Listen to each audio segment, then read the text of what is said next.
Magandang araw at maglakbay tayo pabalik sa nakaraan sa tag-init na 1952. Sa pintoriskong lungsod ng Helsinki, Finland, nagaganap ang makasaysayang ika-15 Summer Olympic.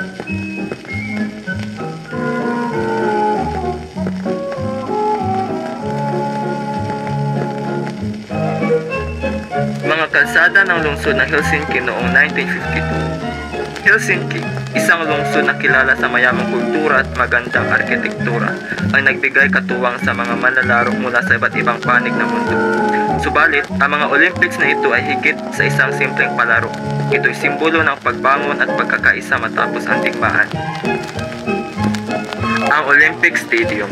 Ang pusod ng mga laro ay ang iconic na Olympic Stadium. Ang mataas na torre nito at eleganteng disenyo ay nagbigay daan para sa mga pinakamahusay na manlalaro mula sa buong mundo. Mga manlalaro sa paggugol ng flag sa seremonya. Noong Hulyo 1952, nagsimula ang seremonya ng pagbubukas. Nagmarcha ng may pagmamalaki ang mga manlalaro mula sa 69 na bansa. Itinaas ang kanilang mga bandila, nagpapakita ng mga pangarap ng kanilang mga bansa.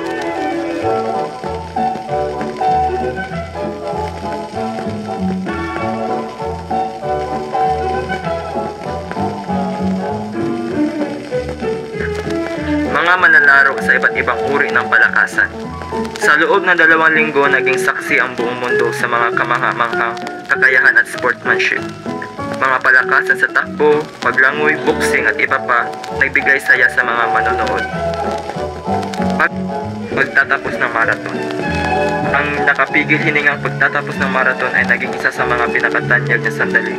Ang lehendaryong sportsmanship ni Emil Zatopek ay lubos na ipinakita ng tulungan niya ang pagod ng British na kalaban, si Jim Peters, na makarating sa finish line. Pagkapanalo ni Emil Zatopek. Pang-gymnastics na mga kababaihan.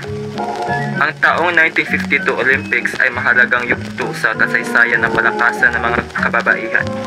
Sa unang pagkakataon, nagtagisan ang mga kapunan na gymnastics ng Soviet Union at kanilang pinabilib ang buong mundo sa kanilang husay.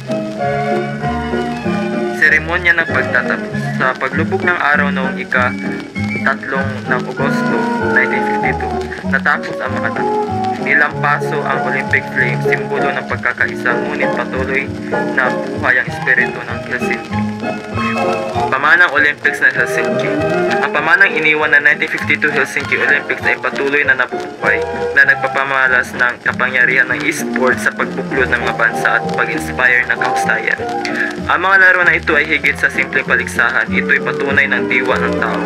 Kaya habang tayo nag-aalay pugay sa buong kasaysayan ng Helsinki 1952 Summer Olympics, tandaan natin ang mga atleta, ang lungsod at ang buong mundo nagkaisa sa diwa ng kapayapaan at e-sports. Salamat sa pag-join sa ating sa paglalakbay na ito sa nakaraan. Mag-subscribe para sa karagdagang kaalaman tungkol sa kasaysayan at kwento ng mga Olympics. Hanggang sa susunod, magpatuloy tayo sa pagkaka-inspire.